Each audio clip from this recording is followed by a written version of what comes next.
அனைவருக்கும் வணக்கம்.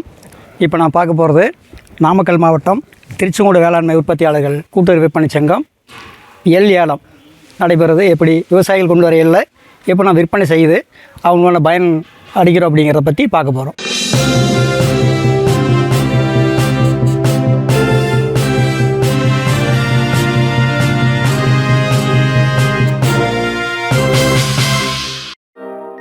ஒவ்வொரு வாரமும் செவ்வாய்க்கிழமை தோறும் திருச்செங்கோடு தலைமையகத்தில் ஏலம் வந்து நடைபெறுகிறது.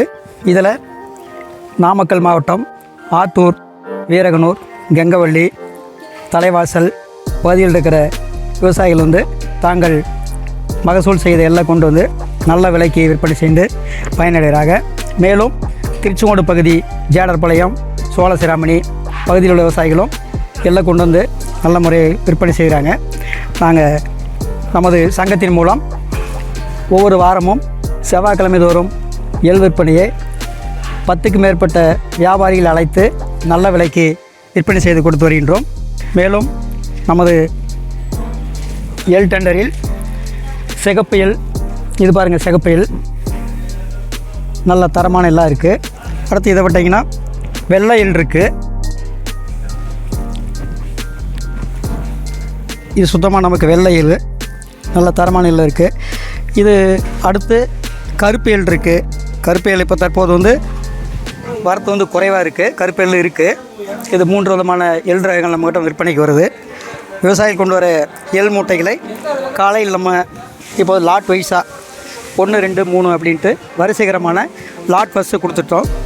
அவர்களுடைய உரிய விலாசங்கள் வந்து நம்ம பதிஞ்சிடுறோம். அந்த விலாசனுடைய அடிப்படையில் அவங்களுக்கு ஒரு முகப்பாக நம்ம வந்து டோக்கன் கொடுத்துட்றோம்.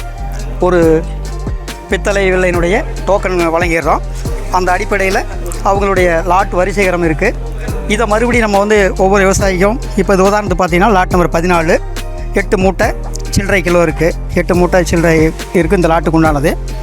இந்த எடைக்கு நம்ம இதில் பாருங்கள் லாட் நம்பர் போட்டிருக்கு, என்ன வெயிட் அப்படிங்கிறதும் குறிச்சிருக்கு. அது மாதிரி ஒவ்வொரு லாட்லேயும் அந்த லாட் நம்பர், அது என்ன வெயிட் அப்படிங்கிறத குறிச்சிருக்கோம். இதுக்கப்புறம் நமக்கு இன்னொரு 12 மணி 12 மணி வாக்கில் வியாபாரிகள் வந்து வருவாங்க டெண்டருக்கு. அது வந்து ஓப்பன் டெண்டர், அவங்கவுங்களுக்கு டெண்டர் ஃபார்ம் கொடுத்துருவோம். வியாபாரிகளுக்கு டெண்டர் ஃபார்ம் வழங்கிடுறோம். அந்த டெண்டர் ஃபார்ம் வச்சுட்டு வியாபாரிகள் வந்து வரிசைகரமாக லாட் நம்பர் 1, 2, 3, 4, 5ன்ட்டு ஒவ்வொரு லாட்டுக்கும் உரிய விலை வந்து ஒவ்வொரு வியாபாரிகளும் டெண்டர் ஃபார்மில் எழுதிடுவாங்க. அது சுமார் வந்து நமக்கு எல்லா லாட்டும் இன்றைக்கி உதாரணத்துக்கு ஒரு 100 லாட்டு 110 லாட்டு வந்திருக்குன்னு சொன்னோம்னா 110 லாட்டுக்கு உண்டான விலையவும் ஒவ்வொரு லாட் வைஸாக எழுதிடுவாங்க. இது நம்ம அலுவலகத்தை கொண்டு போய் டெண்டர் பாக்ஸ் இருக்கும். அந்த டெண்டர் பாக்ஸில் எல்லாருமே அவங்களுக்கு உண்டான அந்த எடை சீட்டை வந்து பாக்ஸ் உள்ள செலுத்திடுவாங்க. அதுக்கு நம்ம வந்து ஒரு வரிசைன்னு கொடுத்துட்றோம். இப்போ சப்போஸ் நீங்கள் பார்த்தீங்கன்னா ஒரே வியாபாரி ஒரே லாட்டுக்கு ஒரே ரேட்டை கொடுத்துருப்பாங்க. அப்போ அது யாருக்கு கோட் பண்ணுறது அப்படிங்கிற சூழலில் வரிசைகரையும் கொடுத்துருப்போம். இப்போ 1ஆவதாக ஒருத்தர் போட்டிருக்காருன்னா அவருக்கு அந்த ரேட் அதிகமான ரேட்டை வந்து நம்ம வந்து அதை வந்து டிசைட் பண்ணுவோம். டெண்டர் படித்து அது யார் அதிக விலைக்கு இருக்கோ அதை வந்து டெண்டர் படித்து முடிச்சிடறோம். அடுத்து நம்ம வந்து அந்த சீட்டு மறுபடியும் எடை சீட்டு வச்சுட்டு நம்ம கணினியில் பதிவேற்றம் செய்கிறோம். ஒரு லாட்டு 5ஆம் நம்பர் லாட்டுக்கு ராமசாமி, சன் ஆஃப் வரதராஜ், சோழசிராமணி அப்படின்ட்டு அட்ரஸ் இருக்கும். அவங்க லாட்டு நமக்கு இப்போ லாட்டு உதாரணம் 14 லாட்டு வச்சிங்களேன். இதுக்கு லாட் நம்பர், அவனுடைய வெயிட்டிங் வந்துருச்சு, தீந்த வியாபாரினுடைய பெயர் வந்துடுது, அவங்களோட ரேட் வந்துடுது. இது கிலோ ரேட் என்ன கொடுத்துருக்காங்க அப்படிங்கிறது நம்ம கிலோ ரேட்டே வந்துடுது.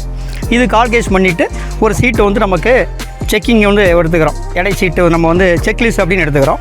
அந்த செக்லிஸ்ட் எடுத்துகிட்டு மறுபடியும் இதனுடைய ஒரிஜினல் ஃபஸ்ட்டு சீட்டும் ப்ளஸ் செக்லிஸ்ட்டையும் வச்சுட்டு ஒரு தடவை கம்பேர் பண்ணுறோம். சரியாக நம்ம வந்து கம்ப்யூட்டரில் சரியான அளவு, கிலோ, ரேட்டு, அந்த தீர்ந்த வியாபாரினுடையது சரியாக இருக்கா அப்படிங்கிறத வந்து பதிவு பண்ணிக்கிறோம். ரைட் ஓகே செக் பண்ணிவிட்டு மறுபடியும் அவங்களுக்கு பேமெண்ட் சீட் எடுத்துடுறோம். பட்டுவாடா சீட் அப்படின்னு சொல்லி எடுத்துடுறோம். அந்த பட்டுவாடா சீட்டை கொடுத்துட்டு நம்ம கேஷ் சீட் நம்ம கையெழுத்து வாங்கிட்டு அவங்களோட டோக்கனும் பட்டுவாடா சீட்டும் காசால்கிட்ட கொடுத்து அவங்க பணம் வாங்கிக்கலாம். அனைத்து விவசாயிகளுக்கும் நம்ம வந்து இப்போ வந்து ரொக்கமாகவே வந்து பணம் வந்து வழங்கிடுறோம். ஒன்றும் பிரச்சனை இல்லை. நமக்கு காலையில் இருந்துட்டு ஒரு மதியானம் அநேகமாக ஒரு 3-4 மணி வாக்கில் நம்ம எல்லாத்தையும் பேமெண்ட் கொடுத்து அனுப்பிச்சிடுறோம். இது வந்து வரத்தை பொறுத்து அதிகமான வரத்து கூடுதலாக இருக்குங்கிற பட்சத்தில் இன்னும் கொஞ்சம் வந்து கால அவகாசம் இருக்கும். ஆனால் உள்ளூர் விவசாயிகள் மற்றும் வெளி மாவட்டத்தை சேர்ந்த விவசாயிகள் நம்ம திருச்செங்கோடு வேளாண்மை உற்பத்தியாளர் கூட்டுறவு விற்பனை சங்கத்தினுடைய தலைமையகம் மற்றும் இப்போ கொங்குநாபுரம் கிளையில் வந்து சனிக்கிழமை தோறும் நம்ம வந்து எல்லையில் நடத்துகிறோம். இதை வந்து நல்ல முறையில் வந்து பயன்படுத்துமாறு அன்புடன் கேட்டுக்கொண்டோம். அனைவருக்கும் வணக்கம், நன்றி.